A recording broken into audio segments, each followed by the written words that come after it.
Hello दोस्तों, मैं हूं आयुष तिवारी। स्वागत करता हूं आपका अपने यूट्यूब चैनल फार्मेसी वाला में। आज के इस वीडियो में हम लोग बात करने वाले हैं डे फार्मेसी फर्स्ट ईयर।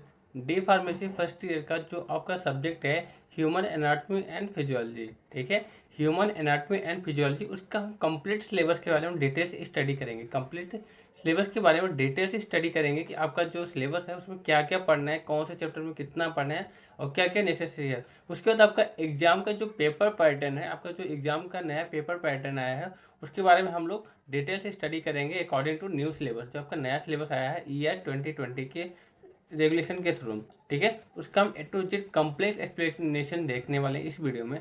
अभी आप हमारे चैनल पर नए हैं तो प्लीज़ चैनल को सब्सक्राइब करना बिल्कुल ना भूलें। ठीक है, और बेल आइकन जरूर प्रेस करें जिससे आने वाली सभी वीडियो की नोटिफिकेशन आपके पास मिलती रहे। तो चलिए दोस्तों, वीडियो को स्टार्ट करते हैं। तो सबसे पहले आपका जो चैप्टर है, ठीक है, आपका टॉपिक दे रखा है ऊपर। सबसे पहले चैप्टर दे रखा है, फिर उसके बाद बीच में आपका टॉपिक है और लास्ट के आपके सिलेबस में दे रखा है हॉर्स, मतलब ये कितने और की ये क्लासेस हैं। तो पहला चैप्टर की अगर बात की जाए तो पहले चैप्टर में क्या क्या पढ़ना है। आपका जो पहला चैप्टर है उसमें पढ़ना है आपका scope of anatomy and physiology. ठीक है, उसके बाद पढ़ना है definition of the various terminology. ठीक है, पहला इसमें दो टॉपिक दे रखा है। अगर बात किया जाए तो इसमें दो टॉपिक है, पहला ये टॉपिक हो गया, दूसरा ये टॉपिक। तो पहला टॉपिक क्या है, scope of anatomy physiology. Anatomy physiology होता क्या है, इसके स्कोप के बारे में पढ़ना है। एनाटॉमी की अगर बात करें तो एनाटॉमी मतलब होता है स्ट्रक्चर, फिजियोलॉजी मतलब होता है फंक्शन। ठीक है, तो आपको पढ़ रहे हैं HAP, human anatomy and physiology. तो ह्यूमन का स्ट्रक्चर और फंक्शनल के बारे में इस पूरे आपके सिलेबस में आप स्टडी करेंगे। ठीक है, पूरे सब्जेक्ट में यही स्टडी करेंगे, ह्यूमन का जो एनाटॉमी बना, जो स्ट्रक्चर है कैसे बना है, उसका जो फंक्शन कर रहा है वो फंक्शंस कैसे कर रहा है, उसकी डिटेल से स्टडी करेंगे। सेकेंड आपका चैप्टर दे रखा है स्ट्रक्चर ऑफ सेल। ठीक है, सेल का आपको स्ट्रक्चर पढ़ना है। ठीक है, सेल जो है उसका स्ट्रक्चर पढ़ना है, उसके बाद जितने भी कंपोनेंट्स है उसके फंक्शंस के बारे में आपको इसमें पढ़ना है। ठीक है, माइटोकॉन्ड्रिया हो गया, गोल्जी लाइन हो गया, न्यूक्लियस क्या होता है। ठीक है, ये सभी की आपको डिटेल स्टडी पढ़नी है। थर्ड यूनिट की बात किया जाए तो थर्ड चैप्टर आपको है tissue of the human body. जो आपका टिश्यू होता है, टिश्यू के बारे में हमें इस वीडियो में पढ़ना है। इस वीडियो आपको पढ़ना है टिश्यू के बारे में कि टिश्यू क्या होता है। ठीक है, अगर टिश्यू के बारे में बताएं तो आपको इसमें epithelial tissue, connective tissue, muscular tissue और नर्वस टिश्यू के बारे में पढ़ना है। और इनकी जो भी सब टाइप्स होते हैं उसके बारे में भी आपको इस वीडियो में, इस चैप्टर में पढ़ना है पड़ेगा। ठीक है, अगर फोर्थ यूनिट की बात करें तो आपका है ये ओसीएस सिस्टम। ओसीएस सिस्टम आपको क्या क्या पढ़ना है। ओसीएस सिस्टम में आपको पढ़ना है structure and function of the bone. Bone का फंक्शन क्या होता है, उसमें एक्सियल स्केलेटन और अपेंडिकुलर स्केलेटन के बारे में पढ़ना है। ठीक है, क्लासिफिकेशन पढ़ना है आपको, टाइप्स ऑफ मूवमेंट पढ़ना है, ज्वाइंट्स पढ़ना है और डिसऑर्डर पढ़ना है ज्वाइंट्स के। ठीक है, ज्वाइंट से जो भी डिसऑर्डर होते हैं उसके बारे में आपको पढ़ना है। ठीक है, अगर पांचवा यूनिट की बात किया जाए तो पांचवें चैप्टर आपको दिया है होम्योपैथिक सिस्टम। ठीक है, होम्योपोएटिक सिस्टम। होम्योपोएटिक सिस्टम में क्या क्या पढ़ना है, composition and function of blood. Haemopoietic मतलब आपके जो ब्लड का फंक्शन होता है, ब्लड वाले फंक्शन आपको पढ़ना है। क्या क्या पढ़ना है आपको, ब्लड क्या कंपोजिशन किस चीज़ से बना है ब्लड, उसके बारे में पढ़ना है, WBC, RBC। ठीक है, आपका जो भी होता है उसके बारे में आपको पढ़ना है। Process of the haemopoiesis. Haemopoiesis मतलब अब ब्लड का फॉर्मेशन होता है होम्योपैथिस, उसके बारे में पढ़ना है कि कैसे प्रोसेस होता है, कौन कौन से प्रोसेस होते हैं, कैसे बनता है। ठीक है, characteristic of the function of the RBC, WBC and the platelets के बारे में आपको पढ़ना है। ठीक है, जो भी फंक्शंस होते हैं RBC का, WBC का और प्लेटलेट्स का, उसकी कैरेक्टरिस्टिक के बारे में पढ़ना है। अगर फिर नेक्स्ट की बात की तो आपको है mechanism of the blood clotting. जो ब्लड क्लॉटिंग होती है उसकी मैकेनिज्म पढ़ना है कि ब्लड क्लॉटिंग कैसी होती है। ठीक है, और लास्ट में आपको पढ़ना है important of the blood group, कि ब्लड ग्रुप का क्या इंपॉर्टेंट है, कितने ब्लड ग्रुप होते हैं, उनका फंक्शंस क्या क्या होता है, डोनर कौन होता है, सब डोनर कौन होता है, उसके बारे में आप पढ़ेंगे। अगर छठवें यूनिट की बात करें, छठे चैप्टर आपका है लिम्फेटिक सिस्टम। ठीक है, जिसमें लिम्फ के आपके बारे में पढ़ना है, लिम्फ के बारे में पढ़ना है। ठीक है, लिम्फ क्या होता है, लिम्फेटिक सिस्टम के बारे में पढ़ना है, कंपोजिशन, फंक्शन और इसकी फॉर्मेशन कैसे होती है। ठीक है, उसके बाद आपको पढ़ना है structure of the functional of the spleen and lymph node. जो कि स्प्लीन होते हैं और लिम्फ नोड होते हैं, उसके बारे में आपको इसके अंदर पढ़ना है। सातवें यूनिट की बात करें, सातवें चैप्टर में कार्डियोवास्कुलर सिस्टम। कार्डियो मतलब हार्ट के बारे में आपको पढ़ना है। ठीक है, तो हार्ट के बारे में क्या क्या पढ़ना है आपको, एनाटॉमी फिजियोलॉजी पढ़ना है हार्ट का। ठीक है, उसका फंक्शन कैसे होता है, स्ट्रक्चर कैसे होता है। ठीक है, स्ट्रक्चर देखिए, अगर आप HAP पढ़ रहे हो तो HAP में आपका 50% जो मार्क्स मिलता है, 50% अगर मार्क्स की बात की जाए तो सिर्फ स्ट्रक्चर से ही मिलता है। अगर आपको याद नहीं, स्ट्रक्चर बना के उसका लेबलिंग कर देता है तो आपको वहाँ 50% मार्क्स मिल जाते हैं। ठीक है, उसके बाद हम पढ़ेंगे ब्लड वेसल के बारे में। ठीक है, सर्कुलेशन के बारे में। ठीक है, किसके किसको, पल्मोनरी। ठीक है, पल्मोनरी और coronary and the systematic circulation के बारे में पढ़ेंगे। नेक्स्ट टॉपिक हम पढ़ेंगे कार्डियक साइकिल के बारे में, ठीक है, जो कार्डियक साइकिल से होता है, उसके बाद हार्ट साउंड जो होता है, और बेसिक ऑफ द ईसीजी पढ़ेंगे। और लास्ट में है आपका blood pressure and it's regulation, को ब्लड प्रेशर क्या होती है, उसके रेगुलेट कैसे करते हैं, उसके बारे में आपको इस वीडियो में पढ़ना, इस चैप्टर में पढ़ना पड़ेगा। आठवें की अगर आठवें चैप्टर की बात करें तो इसमें है रेस्पिरेटरी सिस्टम। रेस्पिरेटरी मतलब रेस्पिरेशन की बात किया जा रहा है, ठीक है, जिसमें आपको पढ़ना है anatomy of the respirator and the organs and it's their function, ठीक है, मतलब एनाटॉमी फिजियोलॉजी पढ़ना है रेस्पिरेटरी सिस्टम का, ठीक है। रेगुलेशन पढ़ना है किसका, regulation mechanism of the respiration, कि रेस्पिरेशन जो होता है, जो सांस लेने की प्रक्रिया होती है, रेस्पिरेशन होता है, उसका मैकेनिज्म कैसे होता है, मैकेनिज्म क्या होता है, कैसे कैसे हम लेते हैं, और उसका रेगुलेट कैसे करते हैं। लास्ट में आपको पढ़ना है रेस्पिरेटरी वॉल्यूम के बारे में, ठीक है, जो भी कैपेसिटीज होती है उसके डिफिनेशन के बारे में पढ़ना, ठीक है, कि रेगुलेटरी वॉल्यूम क्या होती है, कैपेसिटीज क्या होती है, इनके डिफिनेशन के बारे में आपको पढ़ना है। नाइन्थ क्वेश्चन, नाइन्थ चैप्टर में आपको पढ़ना है डाइजेस्टिव सिस्टम। डाइजेस्टिव सिस्टम बहुत ही इंपॉर्टेंट है, डाइजेस्टिव सिस्टम बहुत ही ज़्यादा इंपॉर्टेंट है, ये हमेशा आते हैं क्वेश्चन पे। डाइजेस्टिव सिस्टम क्या क्या पढ़ना है, anatomy and physiology of the GIT, gastrointestinal tract की आपको एनाटॉमी और जीआईटी एनाटॉमी एंड फिजियोलॉजी पढ़नी है। एनाटॉमी एंड फंक्शन पढ़ना है किसका, एसेसरी ग्लैंड का, जो भी एसेसरी ग्लैंड है उसकी एनाटॉमी और उसकी फंक्शंस के बारे में पढ़ना है आपको। फिर नेक्स्ट में पढ़ना है आपको physiology and the digestive of the absorption. जो फिजियोलॉजी होती है मतलब फंक्शन होता है किसका, क्या पढ़ना है, डाइजेशन और एब्जॉर्प्शन, कि एब्जॉर्प्शन कैसे हो रहा है आपकी बॉडी में, जो फूड हम खा रहे हैं उसकी एब्जॉर्प्शन कैसे हो रही है, उसको डाइजेस्ट कैसे हो रहा है, उसकी आपकी फंक्शन के बारे में पढ़ना है इस चैप्टर में। अगर 10th चैप्टर की बात किया जाए तो इसमें आपका स्केलेटल मसल, स्केलेटल सिस्टम के बारे में पढ़ना है, स्केलेटल मसल के बारे में पढ़ना है। इसमें क्या क्या पढ़ना है आपको, सबसे पहले टॉपिक देखा है हिस्टोलॉजी, इसकी हिस्टोलॉजी पढ़नी है, ठीक है, ठीक है। उसके बाद आपका physiology of the muscle construction, जो आपका मसल कंस्ट्रक्शन होता है उसके बारे में पढ़ना है।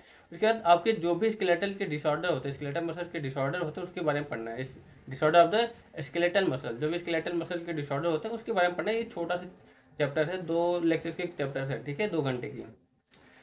नेक्स्ट बात कीजिए तो नर्वस सिस्टम, ये बहुत ही ज़्यादा इंपॉर्टेंट, ये वेरी वेरी इंपॉर्टेंट है नर्वस सिस्टम, ठीक है। ये इंपॉर्टेंट किस लिए है, बिकॉज इसमें नर्वस सिस्टम के बारे में डिटेल से स्टडी करनी होती है, बहुत ही इंपॉर्टेंट है। इसमें क्या क्या आपको स्टडी करना है, आपको classification of the nervous system, nervous system में जो क्लासिफिकेशन होता है उसके बारे में पढ़ना है, ठीक है, नर्वस सिस्टम होता क्या है। उसके बाद आपको anatomy physiology of the cerebrum, cerebellum and mid brain के बारे में पढ़ना है, ठीक है। उसके बाद फंक्शन पढ़ना है किसका, function of the hypothalamus, medulla oblongata and basal ganglia जो होती है उसके फंक्शन पढ़ना है, ठीक है। स्पाइनल कॉर्ड के स्ट्रक्चर और रिफ्लेक्शन पढ़ना है, स्पाइनल कॉर्ड क्या होता है, उसका रिफ्लेक्शन कैसे होता है उसके बारे में पढ़ना है। Name of the function of the cranial nerve, ठीक है, नेम पढ़ना है, क्रेनियल नर्व जितने भी होते हैं उसके नेम और उसके फंक्शंस के बारे में पढ़ना है। नेक्स्ट पढ़ना है आपको anatomy and the physiology of the sympathetic, ठीक है, sympathetic and the parasympathetic nervous system, ठीक है, मतलब सोमैटिक नर्वस सिस्टम होते हैं, ऑटोनोमिक जो नर्वस सिस्टम होते हैं उसके बारे में आपको पढ़ना है। 12th चैप्टर आपका दे रखा है सेंस ऑर्गन, सेंस ऑर्गन में क्या क्या, एनाटॉमी फिजियोलॉजी ही पढ़ना है, एनाटॉमी एंड फिजियोलॉजी पढ़ना है आपको सेंस ऑर्गन में। सेंस ऑर्गन में कितने जो भी हमारे सेंस ऑर्गन्स होते हैं, कितने मेजर 5 सेंस ऑर्गन्स होते हैं, कौन कौन से होते हैं आपके, आई होता है, आँख होते हैं, ठीक है, आँख के बाद आपका ईयर कान होते हैं, स्किन होता है, आपका टंग होता है, जीभ होता है, आपका नोज मतलब नाक होता है, ठीक है। इसके सेंस ऑर्गन के बारे में आपको पढ़ना है, इसके स्ट्रक्चर और फंक्शन। 13 यूनिट में क्या है, 13 यूनिट आपका यूरिनरी सिस्टम है। यूरिनरी सिस्टम में क्या क्या पढ़ना है, एनाटॉमी एंड फिजियोलॉजी होता है urinary system.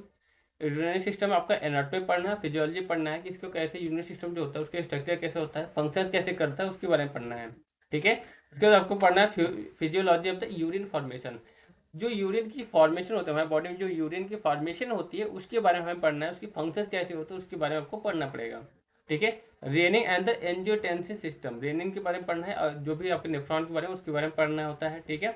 And clearance test of the, clearance test पढ़ना है, ठीक है, clearance test and micronutrients, ठीक है, मैच्यूरेशन, जो मैच्यूरेशन होते हैं आपको क्लियरेंस टेस्ट आपको उसके बारे में पढ़ना पड़ेगा, ठीक है। बट अब 14 यूनिट की बात की तो ये भी बहुत इंपॉर्टेंट है, जिसको बोलते हैं एंडोक्राइन सिस्टम, ठीक है। इसमें हार्मोन्स के बारे में आपको पढ़ना है, ठीक है, हार्मोन्स एंड देयर फंक्शन, कि कौन से हार्मोन्स कहाँ से निकलते हैं, उनका फंक्शन क्या होता है हमारे बॉडी के लिए, ठीक है। जैसे कौन कौन से फंक्शंस होती हैं, सबसे पहले आपको पढ़ना है पिट्यूटरी ग्लैंड, एड्रिनल ग्लैंड, ठीक है, थायराइड एंड पैराथायराइड ग्लैंड जो होता है, और पेनक्रियाजिस ग्लैंड होता है, ठीक है। एंड गोनाड्स के बारे में आपको इस चैप्टर में आपको पढ़ना है, ये बहुत ही इंपॉर्टेंट है। लास्ट में आपको पढ़ता है रिप्रोडक्टिव सिस्टम। रिप्रोडक्टिव सिस्टम होता क्या उसके बारे में पढ़ना है, उसके एनाटॉमी पढ़ना है, फिजियोलॉजी पढ़ना है, सब कुछ पढ़ना है। इसमें देखते हैं सबसे पहले आपको पढ़ना है anatomy of male and female reproductive system. जो मेल और फीमेल का रिप्रोडक्टिव सिस्टम होता है उसके बारे में पढ़ना है। उसके बाद पढ़ना है आपका फिजियोलॉजी ऑफ द मेंस्ट्रुएशन, जो मासिक धर्म होता है, जो हर मंथ आती है फीमेल में, उसके बारे में आपको फिजियोलॉजी पढ़नी है कि मतलब इसका फंक्शन कैसे होता है, कैसे ये हर मंथ आता है। ठीक है। उसके आपके बारे में पढ़ना है स्पर्मेटोजेनेसिस एंड द ओजियोजेनेसिस, जो स्पर्म का फॉर्मेशन होता है, जो ओवा का फॉर्मेशन होता है, उसके बारे में पढ़ना है। ठीक है। उसके आपको पढ़ना है प्रेगनेंसी एंड द पार्चुरेशन। ठीक है। पार्चुरेशन, प्रेगनेंसी के बारे में पढ़ना है, प्रेगनेंसी होती कैसे, उसके बाद पार्चुरेशन कैसे होता है, उसके बारे में डिटेल से स्टडी आपको इस वीडियो में करनी है, इस चैप्टर में करनी है। ठीक है। अब बात करते हैं आपका जो फाइनल एग्जाम होगा, आपका जो बोर्ड एग्जाम होगा, उसमें किस टाइप के क्वेश्चंस बनते हैं। ठीक है। तो आपका जो फाइनल बोर्ड या यूनिवर्सिटी का एग्जाम जो होता है, तो उसमें आपको टोटल जो घंटे के 3 घंटे क्लास होती है, 3 घंटे का आपका ये वीडियो होता है, सॉरी 3 घंटे आपका एग्जाम होता है। ठीक है। 3 घंटे का आपको एग्जाम होगा, ये जो HAP का होगा, ह्यूमन एनाटॉमी एंड फिजियोलॉजी। उसमें आपका जो क्वेश्चन का फॉर्मेट रहेगा, उसमें 3 तरह से क्वेश्चन रहते हैं, पहला, दूसरा और तीसरा। पहले सेक्शन में देता है long answer. Long answer total आपको 7 क्वेश्चन रहता है, जिसमें आपको 6 करने होते हैं। दूसरे क्वेश्चन की अगर बात कीजिए, दूसरे सेक्शन में आपको शॉर्ट आंसर होता है, जिसमें 11 क्वेश्चन होते हैं, आपको 10 क्वेश्चन करने होते हैं। अगर थर्ड फॉर्मेट की बात किया जाए, तो थर्ड सेक्शन होगा, सी सेक्शन में आपको क्या पढ़ना होता है, 20 क्वेश्चन दिए होते हैं। सी सेक्शन आपको, थर्ड सेक्शन में आपको 20 सेक्शन दिए होते हैं, 20 क्वेश्चन दिए होते हैं। उन 20 क्वेश्चन में कौन कौन से क्वेश्चन रहेंगे, कुछ आपके मल्टीपल चॉइस क्वेश्चन रहेंगे, कुछ फिल इन द ब्लैंक्स रहेंगे, कुछ वन वर्ड रहेंगे, कुछ वन सेंटेंस रहेंगे। ठीक है। तो इसका आपको 20 के 20 क्वेश्चन कंपलसरी होते हैं, इसमें कोई ऑप्शनल नहीं होता, ये नहीं है कि 21 दिए आपको 20 ही करना है। ठीक है। अब इसके मार्किंग की बात करते हैं। आपका जो लॉन्ग आंसर है, लॉन्ग आंसर आपको 7 दिया है, 6 करना है, और एक क्वेश्चन 5 मार्क्स का होता है, आपको 6 करना है, तो 6 5 30 आपका लॉन्ग से मिल जाता है। ठीक है। अगर शॉर्ट आंसर की बात किया जाए, तो टोटल 11 क्वेश्चन होते हैं, आपको 10 क्वेश्चन करने होते हैं। इसको आपको एक क्वेश्चन जो होता है 3 मार्क्स का होता है, आपको 10 करने होते हैं, 10 से 30 मार्क्स आपको शॉर्ट से मिल जाता है। अगर आपको ऑब्जेक्टिव की बात की जाए, तो 20 क्वेश्चन होते हैं, और एक क्वेश्चन आपका 1 मार्क्स का होता है, तो 20 एकम 20, तो 20 क्वेश्चन आपको 20 नंबर यहाँ से मिल जाता है। तो 30 और 30, 60 20 80, तो टोटल आपको जो फाइनल एग्जाम का जो क्वेश्चन पेपर होगा, टोटल 80 नंबर का होगा। फाइनल जो आपका एग्जाम होगा, टोटली 80 नंबर का होगा। अब इस 80 नंबर में आपको कितना मिनिमम लाना है पास होने के लिए, तो मिनिमम लाने हैं आपको 27 नंबर आपको लाने हैं पास होने के लिए। कम से कम 27 से 28 नंबर आप लाते हैं तो पास होते हैं। अगर आप 26 आते हैं तो आपकी बैक आती है। ठीक है। तो इससे अच्छा है तो आप पढ़िए, और आपको बैक लाने की कंडीशन में नहीं होना चाहिए, आपको 27 28 नहीं लाना है, आपको पढ़ के अच्छे मार्क्स को गेन करना है। ठीक है। आपको पढ़ के अच्छे मार्क्स की गेन करना है। आप यहाँ से बहुत ही ईजी से, आई होप आपको समझ में आया होगा। अगर अब भी कोई डाउट्स है सिलेबस के बारे में या कोई एग्जाम पैटर्न के बारे में, आप डायरेक्ट कमेंट बॉक्स में करके पूछ सकते हैं। तो दोस्तों एक बार फिर से बोल रहा हूँ, हमारे चैनल को सब्सक्राइब करिए, अपने दोस्तों के साथ शेयर करिए, और बेल आइकन को जरूर प्रेस करिए, जिससे आने वाली सभी वीडियो के नोटिफिकेशन आपके पास मिलती रहे। और कमेंट में जरूर बताएं कैसा लगा ये वीडियो आपको। Thank you so much.